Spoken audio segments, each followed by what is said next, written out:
Una de las cosas más perturbadoras acerca del nuevo nacimiento, que Jesús nos dice que todos nosotros los cristianos, los hijos de Dios, debemos experimentar para poder ver el reino de Dios. Lo dice eso en San Juan capítulo 3, verso 3, desde donde hemos estado desarrollando estos meses la enseñanza. ¿Qué es lo más caótico y qué es lo más difícil? Hablando con algunas personas esta semana, lo que más cuesta y lo que más es difícil de asimilar es el hecho de que el nuevo nacimiento es algo que se escapa absolutamente de nuestras manos. Porque nosotros estamos acostumbrados a dominar todo. Estamos acostumbrados a controlar todo. En nuestra vida, en nuestro trabajo, en nuestro quehacer, en nuestras actividades. Pero el nuevo nacimiento es algo que nos saca absolutamente del confort. ¿Por qué? Porque es algo que nosotros no podemos controlar. Yo quisiera que todas mis hijas sean nacidas de nuevo, pero es algo que no está a mi alcance, no lo puedo controlar. Yo quisiera que todos los hermanos y todas las hermanas de la congregación nacieran de nuevo, pero es algo que está ajeno a nuestra fuerza y a lo que podemos hacer. No decimos que sucede así como un bebé no decide su nacimiento, o de la manera exacta su concepción suceda. O más precisamente aún, no decidimos que suceda como tampoco los muertos pueden decidir volver a la vida. Así como los muertos no pueden decidir volver a la vida, así tampoco la persona sin Cristo puede decidir en su nuevo nacimiento. La razón por la que necesitamos nacer de nuevo es que estamos, dijimos la semana pasada, muertos. ¿Por qué hay que nacer de nuevo? Porque estamos muertos en delitos y pecados. Y lo que necesita un muerto entonces es vida. Y esa es la razón por la que la iglesia y nosotros hablamos de la gracia soberana de Dios. O mejor aún, esa es una de las razones por la que amamos la gracia soberana de Dios. Como iglesia reformada, nosotros enseñamos acerca de la gracia soberana de Dios. Y la gracia soberana de Dios tiene que ver con que Él decide en una parte de la eternidad a quienes va a salvar y a quienes no va a salvar. Eso Él lo tiene establecido, eso Él lo tiene claro. Entonces luego Jesús el Hijo viene a dar su vida para rescatar a aquellos que el Padre ya ha decidido salvar. Y el Espíritu Santo en este tiempo en la iglesia está llamando a través de la palabra a los que el Padre ya decidió en la eternidad salvar. Y es por eso que nosotros los predicadores tenemos la labor y la misión de predicar el mensaje y no cansarnos de predicar. Porque puede que entre nosotros, todos los que estamos aquí esta mañana, más de alguno no haya nacido de nuevo. Y si nosotros como predicadores, como ministros, como pastores, damos por sentado que todos los que están aquí son salvos, haríamos un tremendo daño. Porque un día usted va a tener que morir, partir, y va a tener que enfrentarse a la realidad de que probablemente estuvo años sentado en una iglesia y nunca nació de nuevo. Así que mira que está a tu lado bien serio y dile te van a hablar esta mañana.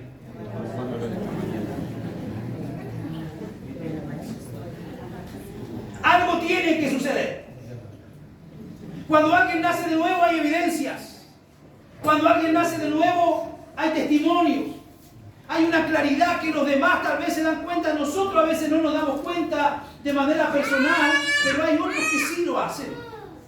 El Espíritu Santo tiene que obrar un milagro en nuestro corazón y darnos nueva vida espiritual. Mire, el mayor milagro que usted puede ver no es que un paralítico se levante en una silla de ruedas. El mayor milagro que usted puede ver no es que un sordo comience a escuchar. El mayor milagro que usted puede ver no es que un ciego reciba la vista. El mayor milagro que usted puede ver es que un pecador se arrepienta. Ese sí que es un milagro. Que un pecador se arrepienta, porque el pecador tiene tendencia solo a hacer lo malo. Pero que el poder de Dios llegue a transformarlo, eso es un milagro. Estamos muertos y necesitamos que nos den vida. Necesitamos oídos que puedan escuchar la verdad como supremamente deseable. Y necesitamos ojos, como decíamos el domingo pasado, que vean a Cristo, que alaben a Cristo y que amen a Cristo. Una vez que la transformación viene, una vez que el nuevo nacimiento es generado, vemos a Cristo de una forma diferente. Vemos la iglesia de una forma diferente y vemos a nuestro hermano de una manera diferente. La manera en que esto sucede, como hemos visto hasta ahora en esta semana, es que el Espíritu de Dios nos da vida espiritual de manera sobrenatural.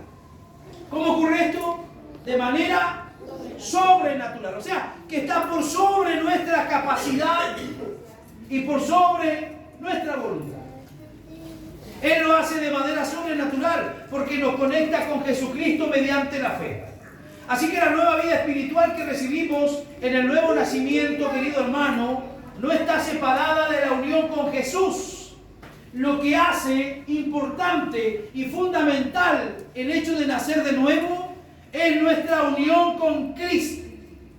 Por eso es que Pablo en su carta lo escribe una y otra vez y él dice: yo estoy juntamente crucificado con Cristo.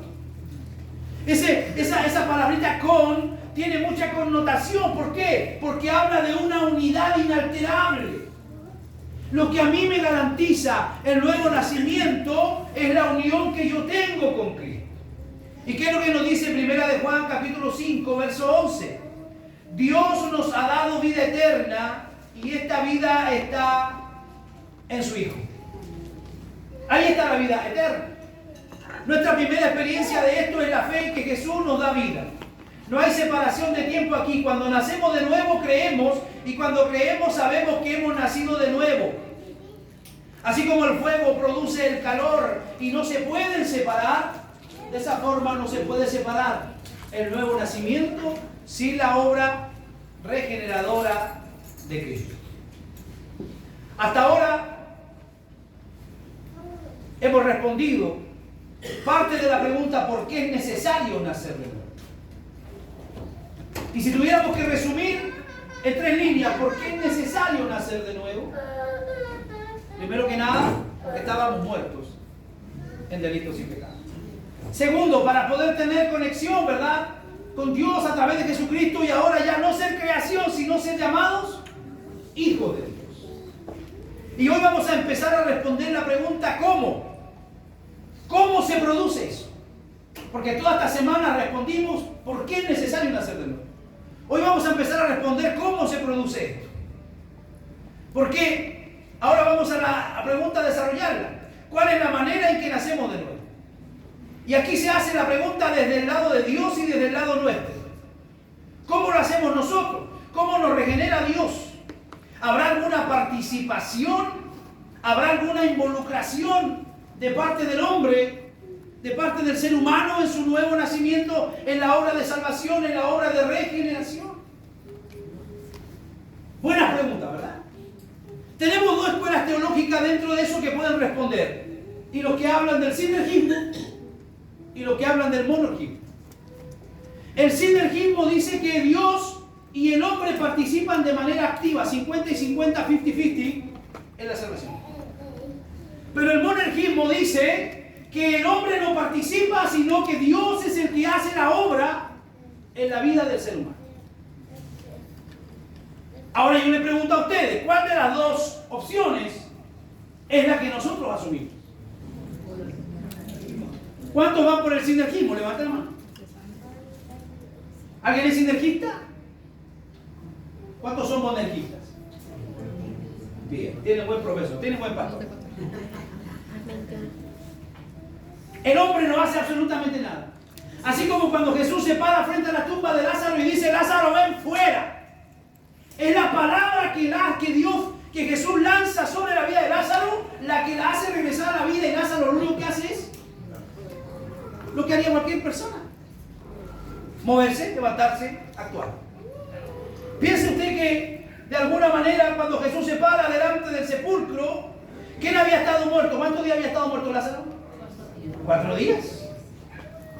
Pero Lázaro no participa en la impartición de su vida. Él estaba muerto. Jesús, no Lázaro, fue el que creó la vida aquí. ¿Qué dijo él? Juan 11:43. Jesús dice a Lázaro muerto: Lázaro, ven fuera. Y el versículo siguiente dice que el que había estado muerto salió. Así que la única participación que él tuvo fue moverse y salir. Pero todo lo hizo ¿qué? La autoridad que había en la palabra de Jesús. ¿Cómo nos regenera Dios? La respuesta la vamos a tener al menos de 3 formas y vamos a ir a Primera de Pedro.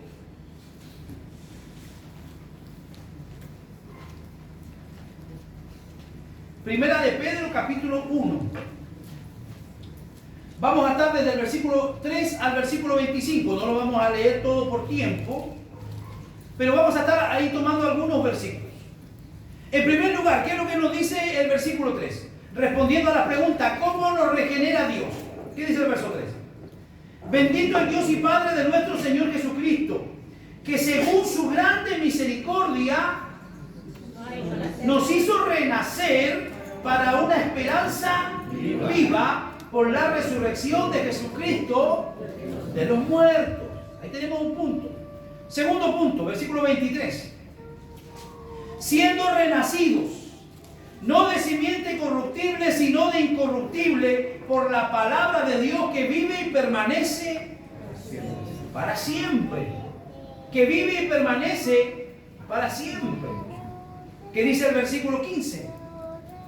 Sino como aquel que os llamó es santo, sed también vosotros santos en toda vuestra manera de vivir. Y de ahí vamos al versículo 18. Sabiendo que fuisteis rescatados de vuestra vana manera de vivir, la cual recibiste de vuestros padres, no con cosas corruptibles como oro o plata. Si usted toma y une, complementa estos versículos que yo le hice leer del mismo capítulo, usted se va a dar cuenta que hay algo que es importante y que allí habla de incorruptibilidad. La palabra incorruptible es una palabra que complementa en estos versículos. ¿Por qué? Porque en estas 3 obras que Dios hace hay una referencia a la incorruptibilidad. Y ahí lo tenemos nosotros en esos 3 versículos. De manera que el énfasis recae en la esperanza de nuestra nueva vida. Cuando el hombre y la mujer se encuentran con el Señor hace una transformación. El poder del Espíritu entra en su vida, le cambia ese corazón de piedra y ahora tiene un corazón de carne. Entonces ahora tiene una esperanza viva, una esperanza diferente, de manera que el énfasis recae en la esperanza de nuestra nueva vida. Vive, asume que Él vive, no morirá. Hereda una herencia incorruptible. Una herencia incorruptible. Una herencia que no termina el día que lo ponen a usted dentro de un féretro y lo acompañan hasta el cementerio. Ahí no termina su esperanza. Su esperanza sigue con usted. ¿Por qué? Porque es una esperanza eterna. Es una esperanza eterna, incorruptible. Vean lo que dice verso 18 y verso 19 de ese capítulo. Sabiendo que fuiste rescatado de vuestra vana manera de vivir, la cual recibiste de vuestros padres, no con cosas corruptibles, como oro o plata, sino con la sangre preciosa de Cristo. Mira, esta es la clave. Con la sangre preciosa de Cristo, como de un cordero sin mancha y sin contaminación. Allí está el precio, allí está el valor con el cual nosotros fuimos comprados y nuestra vida ha sido transformada a través de la sangre de Cristo, que es algo que no es corruptible como el oro o la plata. En el tiempo bíblico, los esclavos eran vendidos, eran traspasados, eran trasladados de dueño a través de una inversión financiera, a través del oro o a través de la plata. Por eso es que el apóstol aquí está diciendo, la salvación de ustedes, el nuevo nacimiento no es algo que se compró con oro o con plata. Porque el oro y la plata pierden el valor. El oro y la plata pierden el valor. Pero lo que se compró y se pagó por nuestra vida fue la sangre de Cristo. Y esa sangre tiene un valor absolutamente incalculable. Ese es el precio de rescate pagado por tu vida. Mira que está a tu lado y en serio y dile, tú tienes un valor incalculable. Usted tiene un valor incalculable, hermano. Y no es por su nombre, no es por su apellido, no es por el estudio, por la profesión que usted tenga, no es por los títulos que usted haya adquirido, sino que el precio que usted tiene es por el rescate que se pagó por usted. Fue un rescate, hermano, muy grande, la sangre de Cristo. Esa sangre se compara y de alguna manera queda pequeño el oro y la plata. porque son menos valiosos, que podían haber sido usados como pago. La razón por la que la plata y el oro son menos valiosos es que son corruptibles. Esa es la diferencia. El oro y la plata son corruptibles y la sangre de Cristo tiene un valor incorruptible. Reiteramos que el punto es que la nueva vida que Jesús rescata con su sangre no está en peligro de volver a la cautividad. Sígame aquí. Si un esclavo era comprado por un amo y pagaba un alto valor en oro por su rescate, puede que venga otro y pague más oro y se lleve a ese esclavo. ¿Verdad? Entonces, si el esclavo estaba acostumbrado con ese amo, va a tener todo un sufrimiento. ¿Por qué? Porque vino otro y ofreció otro monto por su rescate. Bueno, eso no va a ocurrir con nosotros. Nosotros no podemos volver a la cautividad, porque ya se pagó la libertad por nuestro rescate, y eso fue hecho en la cruz del Calvario, en la persona de Cristo. Antes éramos esclavos de ¿qué? Esclavos del pecado. Éramos esclavos del pecado. Nos sometíamos al príncipe de las corrientes de este mundo, pero hoy día hemos cambiado absolutamente nuestra manera de vivir y de desarrollarnos. Él paga por tu vida lo que es el nuevo nacimiento. No es algo corruptible. La sangre de Cristo es de un valor infinito, por lo tanto, hermano, su valor nunca se agota. La sangre de Cristo fue algo, hermano, maravilloso que fue derramado y entregado por nosotros. Y a través de la fe en esa sangre, muchos en el primer siglo fueron salvos. Nuestros hermanos en el primer siglo tuvieron una realidad muy diferente a la nuestra. Muchos de ellos terminaron sus días en el circo romano. Muchos de ellos terminaron sus días siendo comidos por bestias. Muchos de ellos terminaron sus días siendo quemados en hogueras. Muchos de ellos fueron atravesados por lanzas, fueron muertos en espada. Algunos de ellos fueron aserrados como que la sierra corta jamón. Muchos de ellos fueron de esa forma muertos.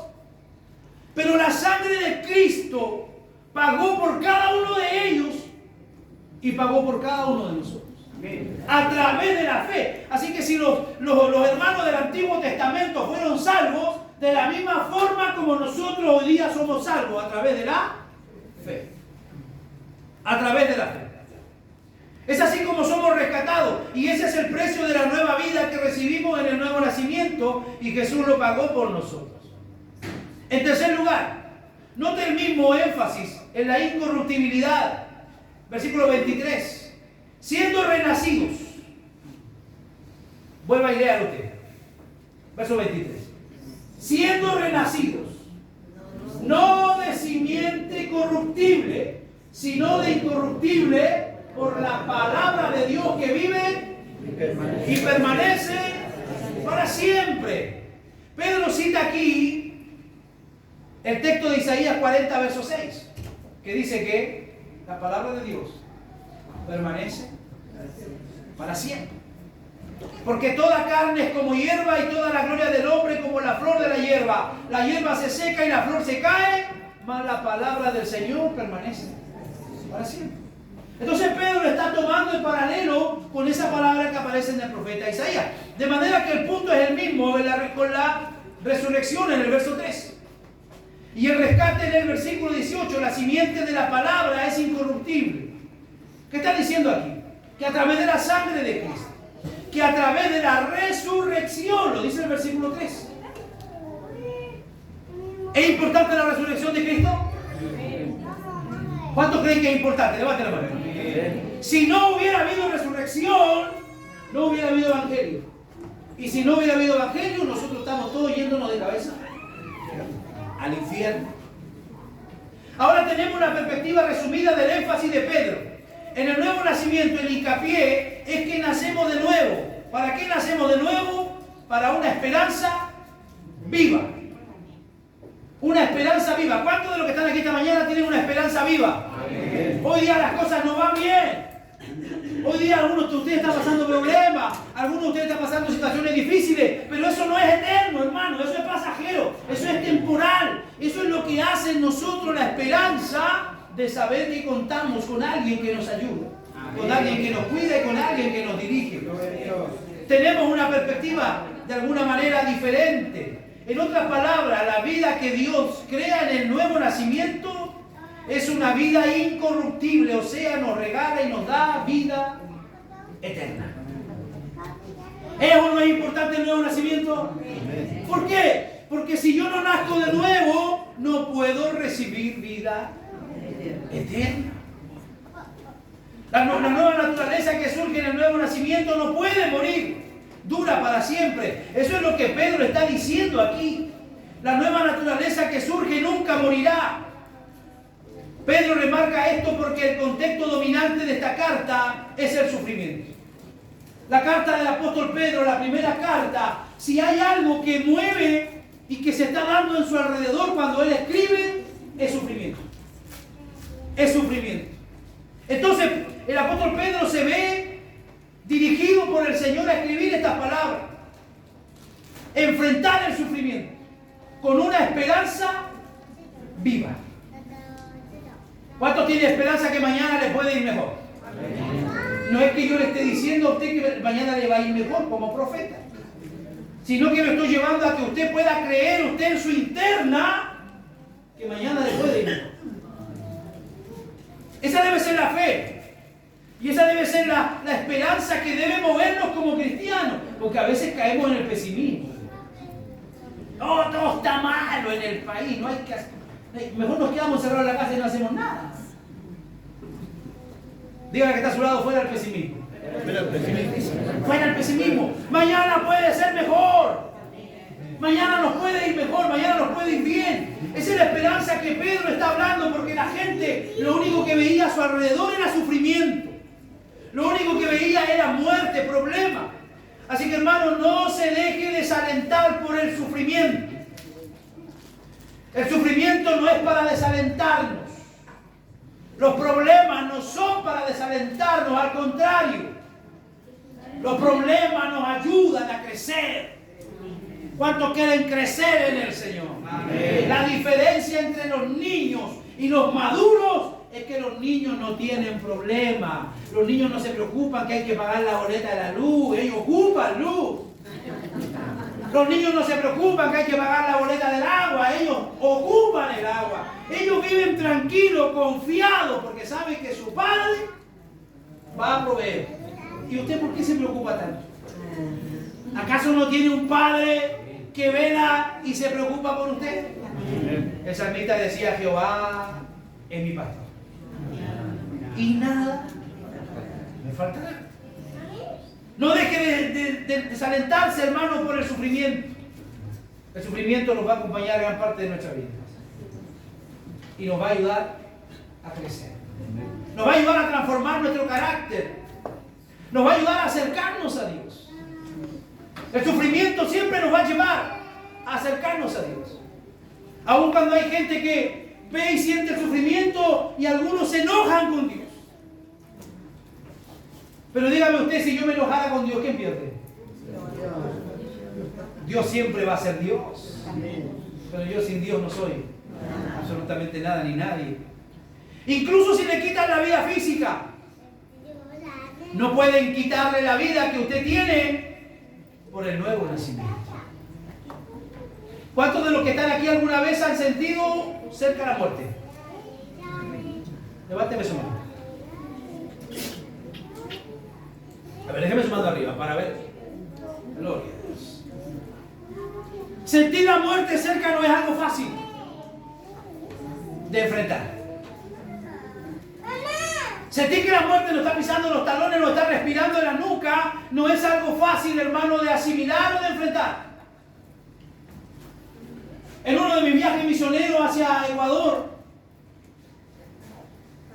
fui secuestrado en la frontera de Perú y Ecuador, Huaquillas, un poblado que se llama Huaquillas. Fui bajado del bus y fui secuestrado. Las personas que me bajaron del bus dijeron que eran policías de civil. Nos metieron en 3 taxis, yo iba con 2 pastores más, nos metieron diferentes taxis cada uno a la selva. Comencé a vivir un suplicio interno y comenzaron a venir a mi pensamiento muchas veces cuando los evangelistas, los predicadores decían: ¿cuánto dan su vida por Cristo? Y yo levantaba mi mano. Yo estoy seguro que daría mi vida por Cristo, decía yo sentado en la iglesia. Pero cuando iba en ese taxi, me empezaron a venir a mi recuerdo todas esas cosas. Y empecé a sentir la muerte. Porque todas las preguntas que nos hacían ya no tenían que ver ni con la identidad ni con nada. Era solamente dinero, dinero, dinero. ¿Con quién nos comunicamos en Chile? ¿A quién nos hablamos? ¿Quién es un tesorero? ¿Cómo se costean los viajes? ¿Estarían dispuestos ellos a enviar? Y ahí me di cuenta yo que no eran policías, sino eran parte de la FARC, la guerrilla.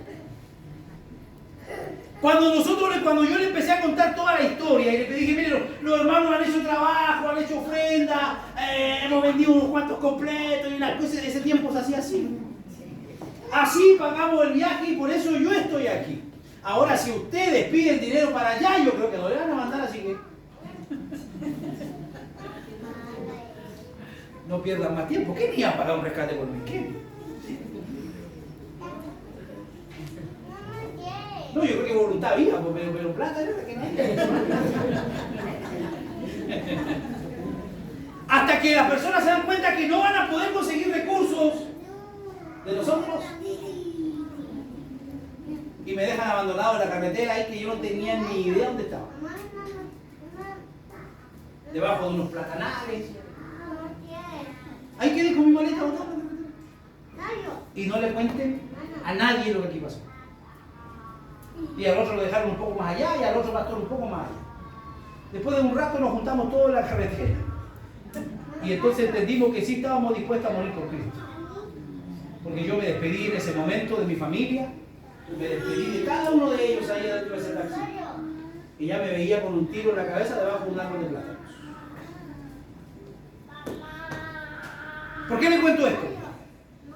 Porque van a haber momentos en nuestra vida donde vamos a tener que enfrentar la muerte.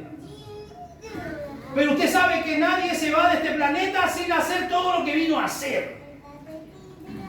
Y yo en esos años era muy joven, tenía mucho que viajar y hacer. Nadie se va, hermano, en víspera. Usted se va cuando le toque irse en el momento preciso, en el momento exacto. Así que no tenga temor a la muerte. Viva confiado. Y si la muerte le llega, tenemos la esperanza de que más allá de la muerte tenemos a nuestro amigo, a nuestro hermano mayor, Jesucristo. Y como cantábamos delante, veremos la luz gloriosa, aquella que tanto nosotros predicamos, enseñamos, profesamos. Un día todo lo que predicamos va a ser una realidad. Pregunto ahora, ¿cuántos están dispuestos a dar su vida por Cristo? A veces no quieren dar ni sangre, donantes.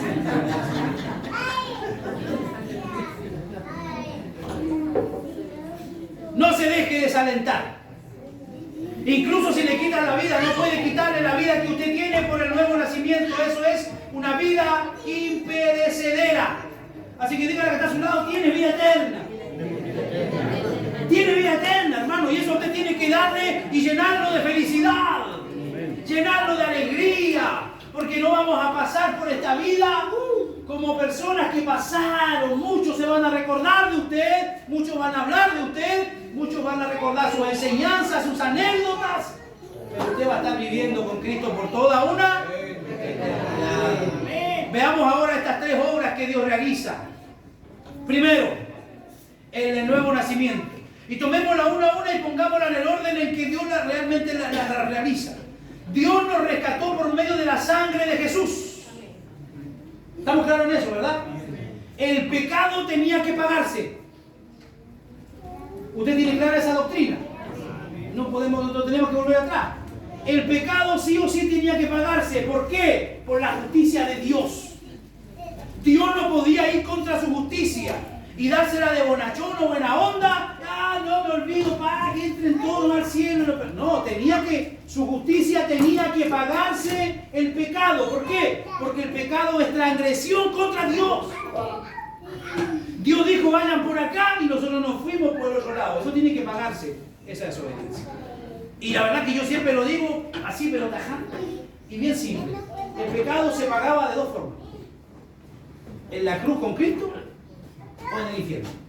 ¿Cómo se paga el pecado? ¿En la cruz o en el infierno? ¿Dónde cree usted que va a pagar sus pecados?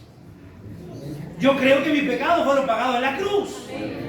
A ver si alguno está en duda usted, bueno, entonces comience a buscar al Señor, porque En algún lado va a tener que pagar por su pecado. Dios nos rescató por medio de la sangre de Jesús. ¿Cuánto le dan gracias a Dios por haber sido rescatado? Dios levantó a Jesús de entre los muertos. Porque si Él no resucitaba, estaríamos cantando hoy día aquí en vano. Tercero, Dios nos llamó a la vida mediante su palabra viva y permanente. Los versículos 18 de este capítulo. Sabiendo que fuiste rescatado de vuestra vana manera de vivir, la cual recibiste de tus padres. No con cosas corruptibles como oro o plata, sino que te rescataron con la sangre preciosa de Cristo. El punto aquí respecto al nuevo nacimiento es que la nueva vida eterna no es posible para pecadores esclavizados sin el pago de un precio por el rescate. Este texto, hermano, implica que todos estábamos bajo el yugo de la esclavitud y el pecado. Todos. Cautivos de nuestros pensamientos. ¿O alguno aquí andaba pensando en Dios? ¿Alguno andaba pensando en Dios lejos de la iglesia? No. Éramos cautivos de nuestros pensamientos. Cautivos de nuestros sentimientos. ¿Cuántos eran odiosos aquí? ¿Hay alguien que haya sido odioso? O el que me la hace, me la paga. La ley del talión. Ojo por ojo y diente por diente. Más de alguna vez actuamos así. Sin Cristo. Pero con Cristo nuestros pensamientos, nuestros sentimientos, nuestras acciones han cambiado, por lo contrario nos hubieran destruido. Romanos 1:21 dice que estábamos bajo la ira de Dios que nos había entregado de esas maneras vanas. La esclavitud en esos caminos nos destruiría si no pudiéramos ser rescatados. Así que Dios pagó este precio de rescate enviando a Cristo a llevar su propia ira. Vamos a Romanos 8:3, por favor. ¿Está aburrido? No. Romanos 8:3.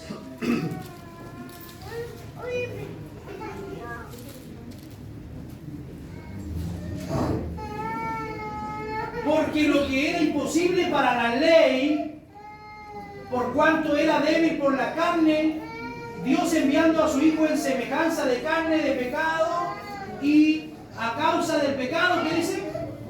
Condenó al pecado en la carne. ¿Estamos claros con eso, verdad? Para el hombre le era imposible cumplir la ley. Porque si el hombre faltaba en un punto a la ley, se hacía culpable de toda la ley. ¿Y qué dice Gálatas 3:13? Que Él se llevó vuestra maldición. Vamos por favor a Gálatas capítulo 3, verso 13.